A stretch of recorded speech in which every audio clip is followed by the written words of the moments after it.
Welcome to the Independent Workforce, the podcast where we explore the now and the future of work through the lens of temporary employment, such as freelancers, contractors, fractional experts, you name it.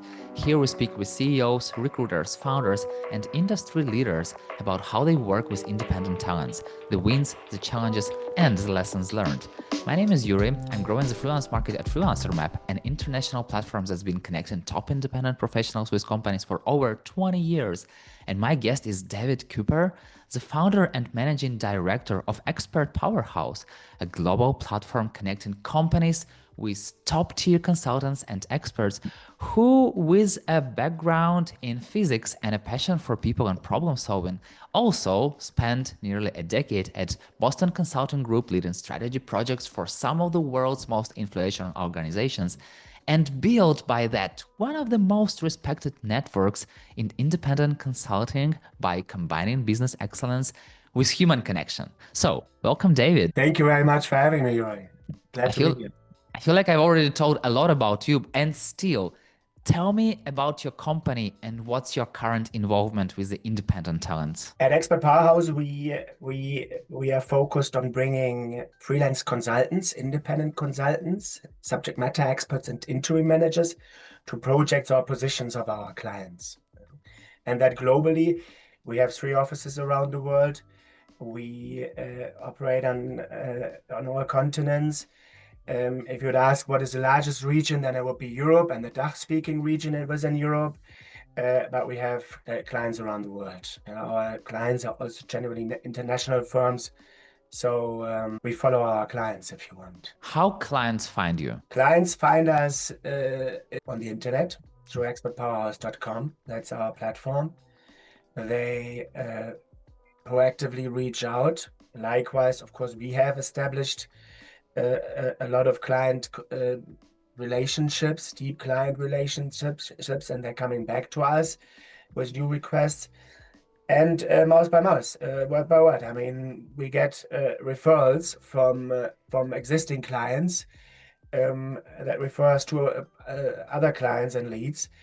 And we nurture these client relationships and connections. How does the process of connecting a freelancer with a client look like? So, for example, a person reaching out to you. Why I'm asking? Because there is a difference between hiring a full-time expert and an independent talent. Like, what is the difference? Like for you, how does this process look like? I mean, the difference is that we are much faster. When it takes like half a year often enough, maybe longer, even depending on the seniority and the level of the position. We bring talents within 24, longest 48 hours, because we have built up that large network of independent talent. And the process is fairly simple. Generally, clients either use our platform to put in a request, or they just send an email to their respective counterpart in Expert Powerhouse and give us some details on the requirements that they have. And then we go with that in our network and identify the best matching consultants. We pre-vet them. I mean, everyone is vetted anyways when they come into our network. But of course, when we have a specific requirement, we also still have a talk with these people, understand if they're interested and available, understand if they would feel comfortable with the specific task at hand. And then we make a pre-selection of profiles that we share with our clients. So it's always a vetted process. It's always a selection process already happening before profiles are being shared to the client. And then the final decision is obviously up to the client. So we set up get-to-know discussions with the most relevant candidate, and then the client decides with whom they want to go, whom they want to engage for the specific project. You told that you pre-veto freelancers into your network when they just joining. So even before sharing them with the client. So I'm curious, how does this process look like? How do you do that? I mean, we have specific requirements to become part of our network. When I look at the consultant side, people need to have worked in a renowned consulting firm. That is a big step already. They have gone through all the application processes at this end. They have been potentially promoted already there. When they apply to our network, it's an application process. We review the profiles, we vet the profiles, we talk to the profiles to allow them into our network. And then the second step is whenever we get a requirement, we would always talk to the specific people. Many we know, of course, from past collaborations. but we would talk to them to really understand, would they feel comfortable with the specific task. So let's imagine you have a network of freelancers and there is incoming project and you have like 10 people who are a good match. So I'm curious, how do you decide which freelancers to present to a client? Generally, you don't want to present 10 freelancers. That's correct. So you would like to present maybe 5 at first, can iterate and present more in the process, but generally like to limit that. That is 100% correct. And we would really select those freelancers where we believe they have the best match, depending on really the requirements that they have and depending on the specific experience that the freelancers and those that have the match, we would then really present to the client. Sometimes it's also about budgets, that clients have budget limitations. And then, of course, this has to also be taken into account. Yeah? Sometimes specific language requirements are asked for next to the topic requirements or the skills requirements that are anyways there. So when you present a freelancer to a client, how many circle or tiers do you have to go through? I mean, like, let's imagine you presented one person and client like, nah, no, give me another person. You present the second one and like, oh yeah, maybe let me give me the third one. So how many freelancers do you usually have to present to a client to make a great match? I mean, generally, we would probably not present one consultant after the other. We try to avoid it. We try to like at least maybe start with 3 to 5 that we present. Okay. And as we do quite an elaborate process, pre-selection, vetting process beforehand, we would also pride ourselves that these 5 profiles, or however that are in the end, we present at the first go, are not so bad. If the client now says, no, let's do another one, we would indeed iterate and present another batch. Yeah? Sometimes it's also not so clear what the client wants. We try to always understand in all details what the client is actually looking for. But sometimes it's also a process for the client. And when they see first profiles, they say, yes, good profiles, but actually I still need a bit more in that direction. And of course, we would iterate again.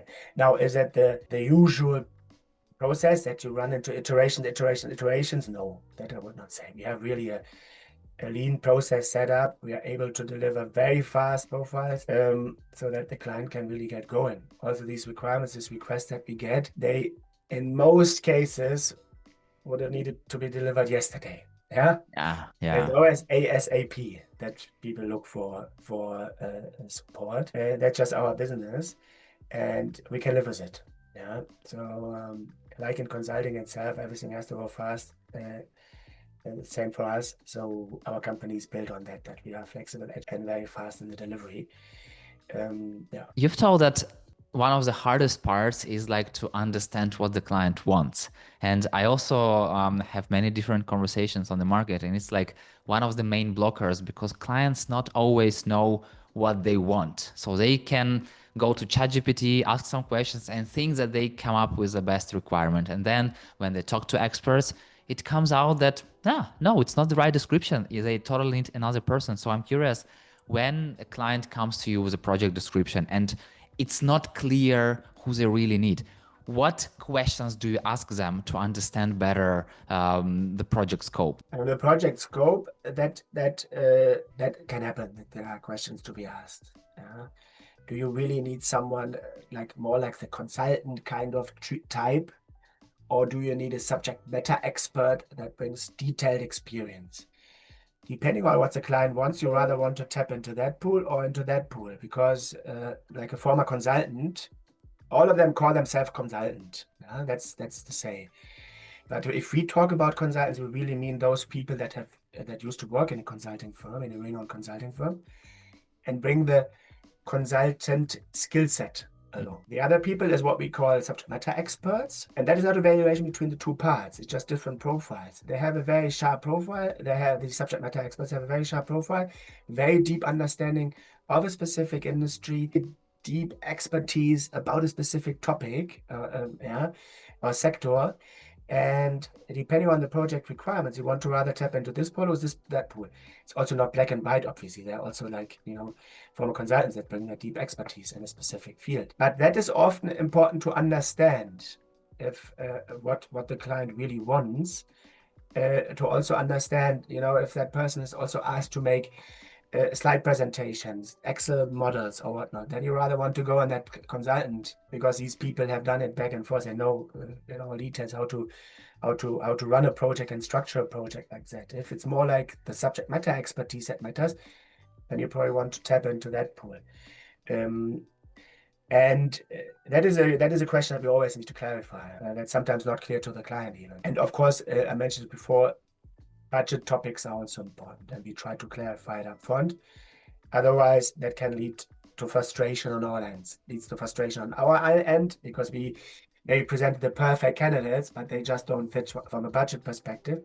For the client, it's obviously also wasted time if we come back after 24 hours presenting candidates that are all out of budget and that we would have not presented if we'd known the budget from upfront.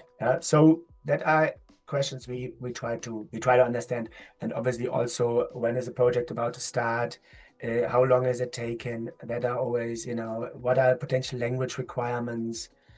That are usual questions that we ask and that clients sometimes forget to tell us upfront. Yeah. So, for me personally, both type of freelancer sounds very interesting because like subject matter expert, they know they have deep expertise. I definitely want this talent on my team. Also consultant, okay, they have this experience. They may ask good questions. They know how it works. They know some strategies and stuff. They can help me much faster. It also sounds very interesting. So from your experience, what is the main difference? Like how client can choose between consultant and subject matter expert? It really depends. If you have the subject matter experts in your company, which is often the case, then you probably want a consultant that Mm. can also conceptually structure a project and move this in a structured process forward. Like for example, a transformation or what. That's then we propose consultants that are real experts in transformation programs that have done it before multiple times and know exactly what needs to be done when. That know also the analysis that needs to be done and so on, and that can also run those analysis. Now, if you really say you look into a new industry and you want to understand how the market works, what the market players are, what's the trends and developments into a specific industry, then you probably want to engage an expert in that specific industry with that deep expertise that can just give you all the information about the market, and then maybe you're not even so interested in getting a nice presentation out of all of it, and it's more like really about the information that you get from that person. So you told that you pre-veto experts when they join your network. So I'm curious, what criteria or maybe what are those skills that are non-negotiable for you to add those consultants into your network? We always separate in between consultants and subject matter experts. I said it's two different pools, and the criteria are also different. Now looking at the consultant side, there we really require that person to have experience in a renowned consulting firm, or at least 2 years. So that's a harsh criterion there at that end.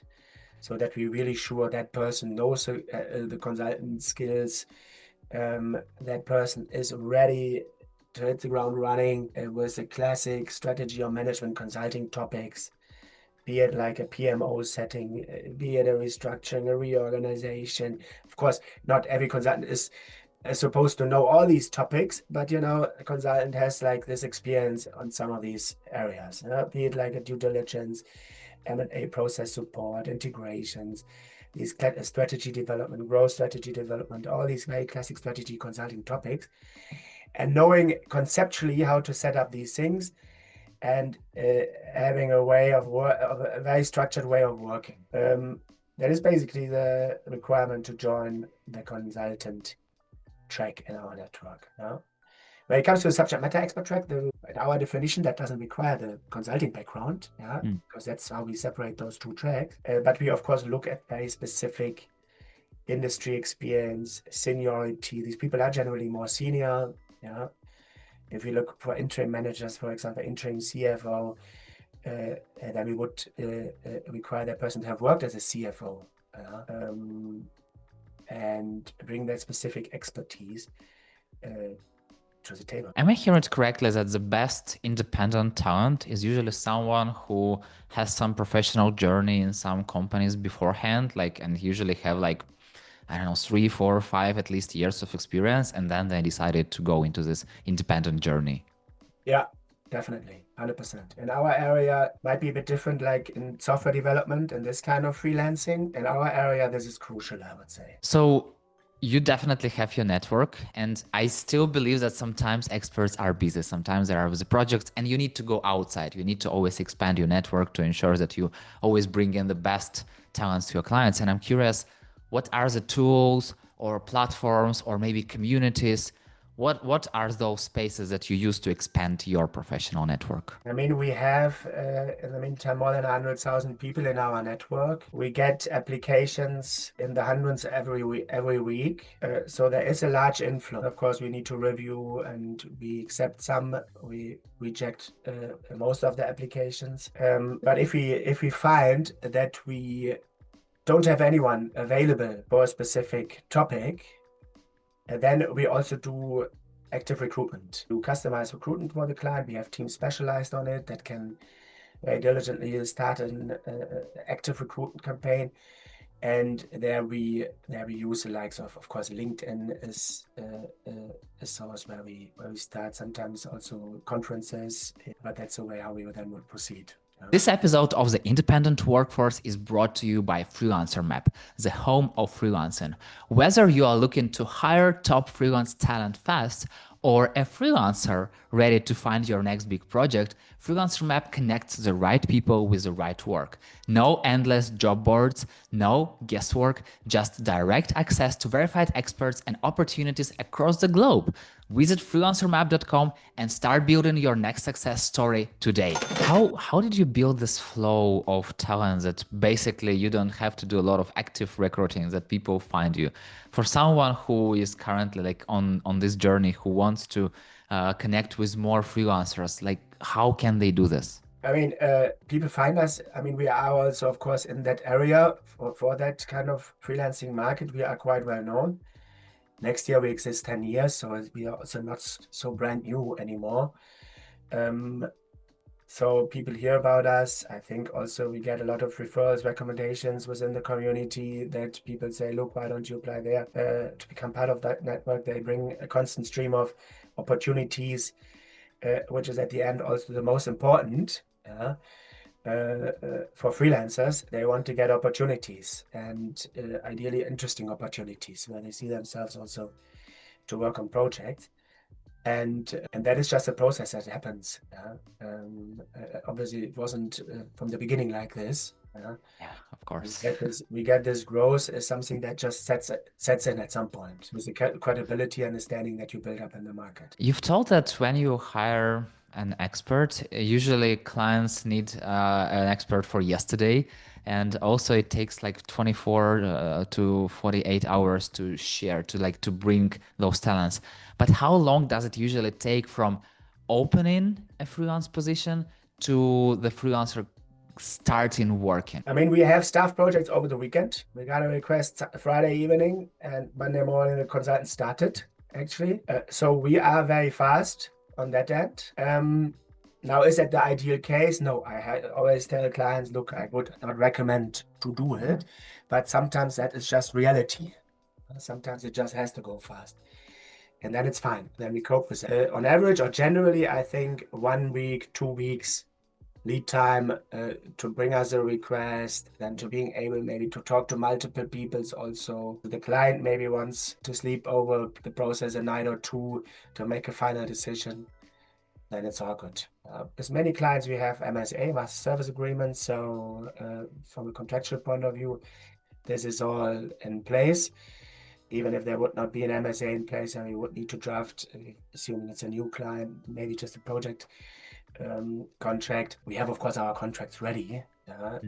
So it's not that this would take time.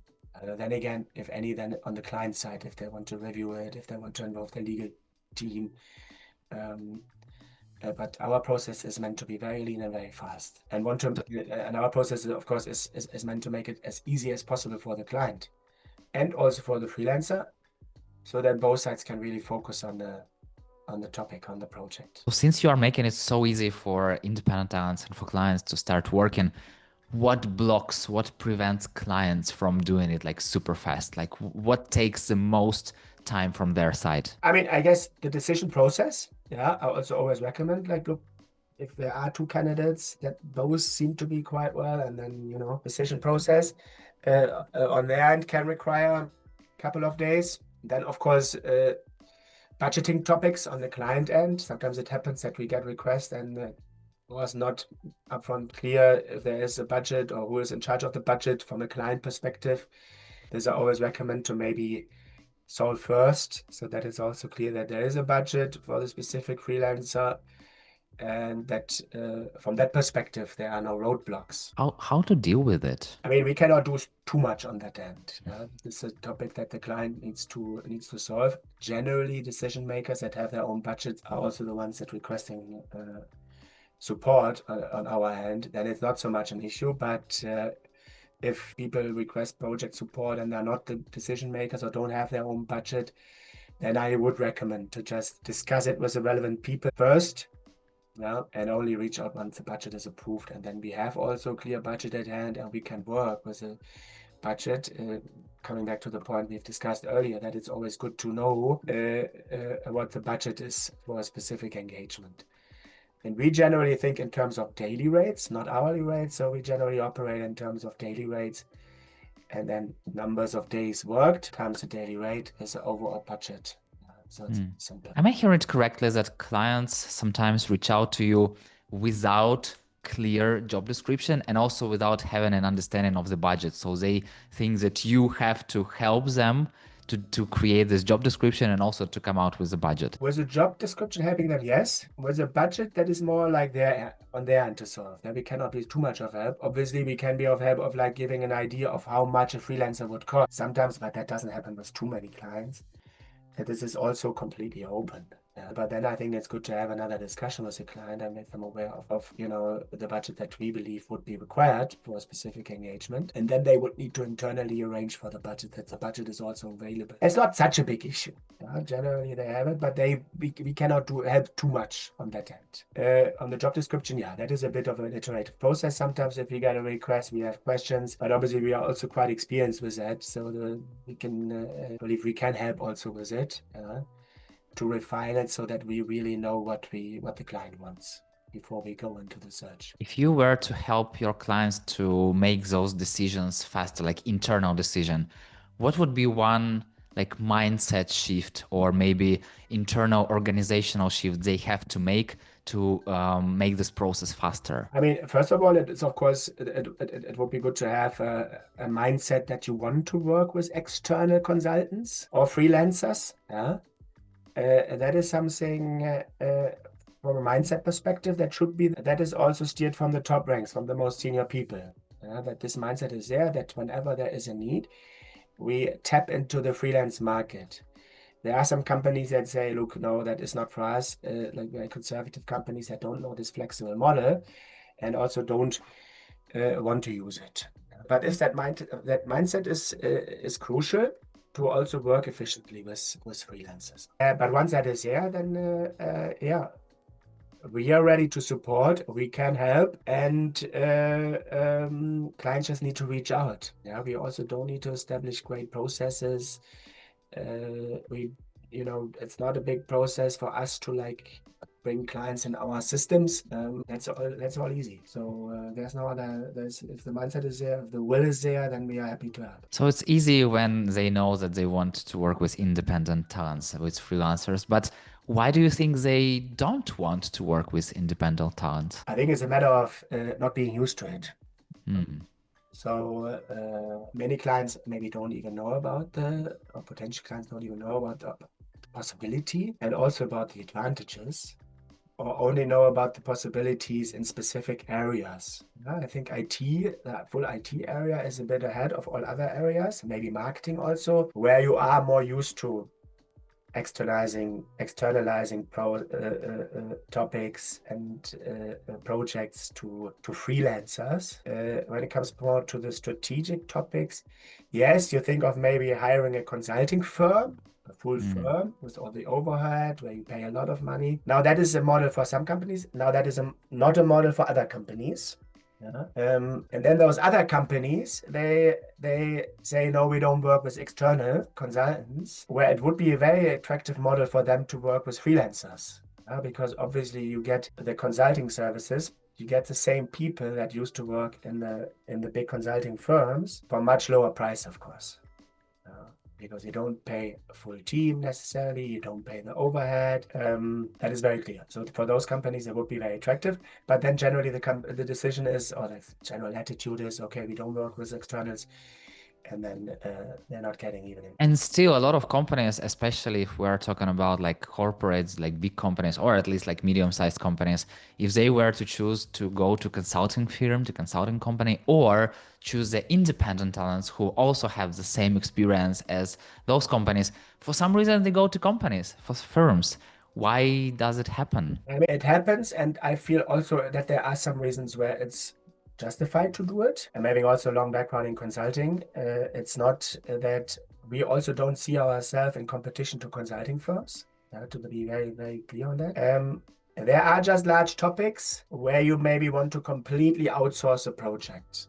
Mm. And say, look, you take care of it, you manage it, you make sure the quality is delivered, and then you come back with the results, and then we see what we do. In those cases, it's fine. You hire a consulting firm. Sometimes it's also about getting a stamp from a consulting firm, to being able to sleep better, because you can always say the consulting firm also said it. Now, there are a lot of opportunities still, also for those companies that have decided on hiring a consulting firm, because then the consulting firm builds up the strategy, they lay out the concept, they make everything ready for the implementation, but then you need to have also someone who is taking care of the implementation itself. Now you'd say that should be done by the internal people, but the internal permanent employed people, they have their daily operational job. That requires them to 100%, otherwise they would not work in the company. So these kind of implementation topics are often not done as they should be. That's why many programs are not as successful as they were hoped to be. When the consulting firm comes in, they lay it out, but then it lacks in the implementation later on. So where we can jump always in with our model, that is again at a much lower price tag than hiring also the consulting firm for the full implementation, that can may take months, sometimes years actually. There it's much better to have a flexible model, to hire a few experienced consultants that can run a PMO, for example, project management office, to steer a transformation, just as an example, and make sure that the work that was done up front is also being implemented now. It's a really, really good point because some people are still missing. They hire a company, they give them a strategy, and then like nothing happens because there are no human power to implement it. And I feel like it's a very, very good point where there is a really great moment to hire this independent talent who has the experience of the same consulting companies who can come, or like if we are talking about subject matter experts, they still have this experience of like having the knowledge of the industry. They still can come and help do it to you. So basically you are not risking anything. So you have strategy approved from like the higher power, let's call them, and then you will hire a person who will like make it work. So yeah, it sounds pretty right. And you've told before that you take care of everything for company, for end clients, so they can just start working with freelancers. So what actually do you help them to deal with? We make sure that all the contracting is set up. We have our contracts that are 100% safe, depending on specific country requirements.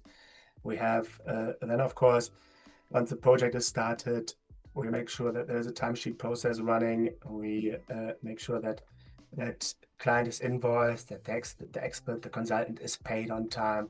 So really, they don't need to take care of anything anymore. The process is running very smoothly, and they can really fully focus on the project itself. And what clients has to do from their side? I mean, except for like this decision-making process, like when they decide to work with you, so you help them to hire freelancers. What do they need to do? The client needs to, like some clients have requirements that you are listed as a vendor. If like assuming now it's a new client, they would list us as a vendor process. We have all documents that are generally required in this vendor process ready. So that is from our end. Also, each client just needs to trigger it. Apart from that, there would be just a contract that needs to be signed, and then we can really go. And then our accounting team would be directly generally working with the accounting team of the client for the invoicing and payments. Got it. No matter how hard I believe in freelancers and how I understand that there are a lot of experts and they're like very, very good in what they're doing, it's always not just the bright side. There is also a dark side. So tell me a story or give me an example of you working with freelancer, like for your client, and something went wrong in this collaboration. So what did you do back then? I mean, generally, or luckily, but often things go wrong because of the detailed vetting process coming from us, but also from the client when they look at candidates. A risk that it doesn't work out in the end is very limited. Now, should there be the case that it doesn't work out, then of course it's also advantageous for the client because it is not a permanent hiring.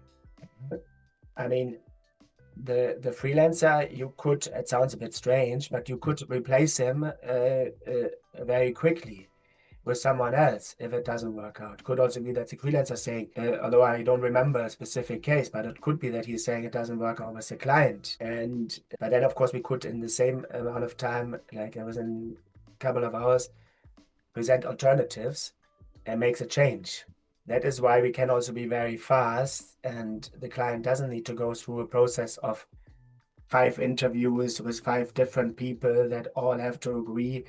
That is all good for the permanent hiring. For our model, this is not required. I would even not recommend doing it because it's a waste of time. Our model is characterized through speed, being able to bring the right people, and through the pre-vetting that we do in the full process. But it's also a very honest answer, like about firing freelancers, and it's totally okay because you hire not just a full-time person, you hire a partner, and if you cannot work with a partner, you just go different ways, and it's totally good. You find another person, you find another partner to work with. So freelancers are acting more like business partners, not like a full-time hire.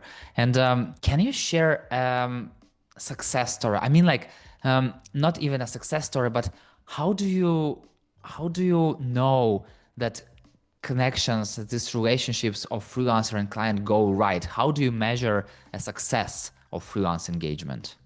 Success is always, I mean, obviously we have the feedback process with clients, so that shows us if the consultant is good or not good. The best success measure is always if a project prolongs and the client says, look, we want to continue working with them for a longer period.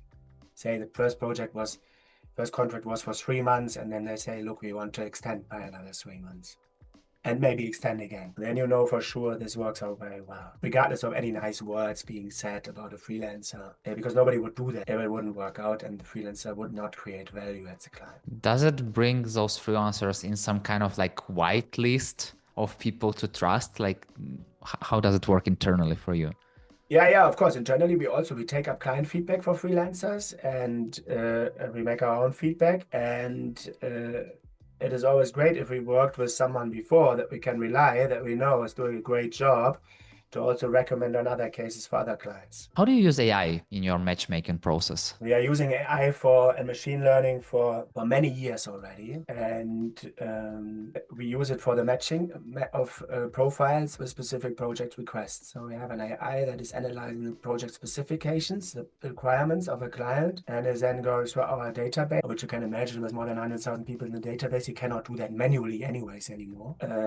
You would also not know the people and say, look, this guy, sometimes you have it from another like a request that you say, look, reach out to him also. But definitely we need to be supported by latest technology. And we invest a lot of money in it, and we're developing it any further. Yeah. So yes, we use this kind of technologies to match specific profiles with specific project requirements. Am I hearing it correctly that it's not kind of replacing human factor, but more improving human factor, kind of like helping? It's making a Yeah. pre-selection, and then there would be always a human factor that is actually doing the final selection, obviously. Because also on our platform is all we have a human touch. We would also talk to the people before we present to clients. So it's not like on fully automized platforms that the client can even search themselves for profiles. No, that's all our task. Clients that work with us, they want to have this service. They want us actively to propose and suggest profiles. that are pre-vetted, that are available, that are interested in the specific topic, so that they really just have to go on interviews and get to know discussions and make a selection. That is our.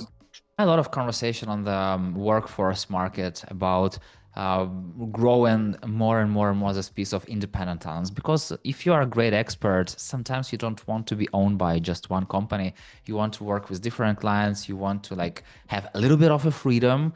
Well, once again, it's not for everyone. It's like for some parts of people, but it's still it's growing. This market is growing. So I'm curious, how do you see the role of staffing companies or maybe like platforms that helps to connect independent talents with clients evolving as freelancing becomes more mainstream? Yeah, I see there's a big role of platforms because platforms like Expert Powerhouse, we make sure that independent consultants, subject matter experts, interim managers can fully focus on their projects and don't need to spend time and money on business development themselves. So the role is with a growing freelance economy, the role of platforms is also growing, and I'm quite optimistic and on the market.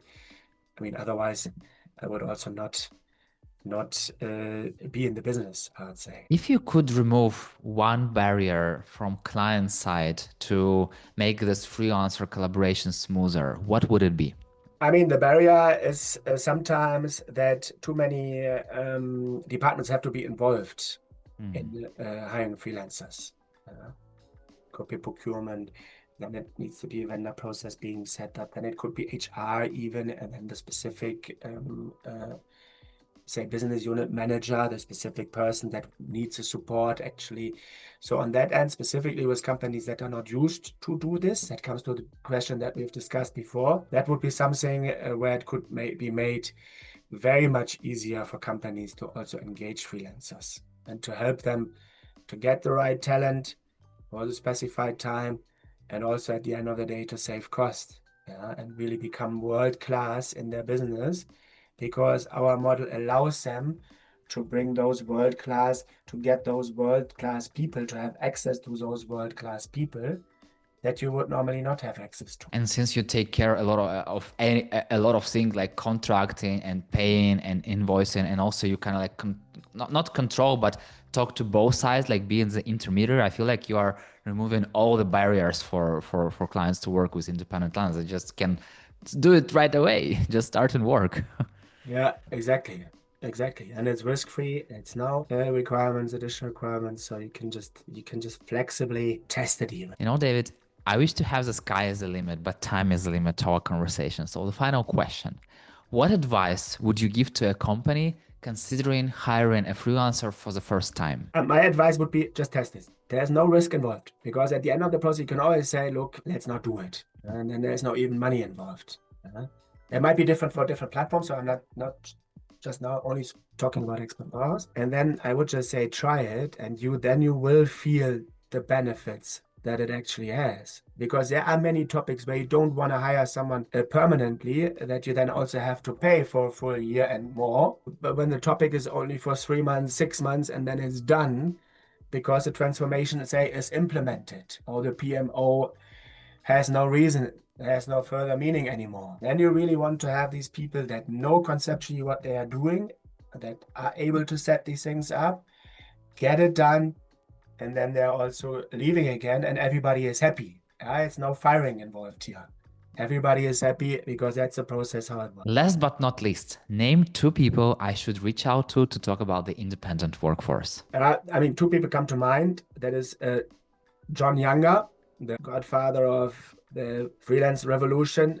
So I would definitely recommend talking to him.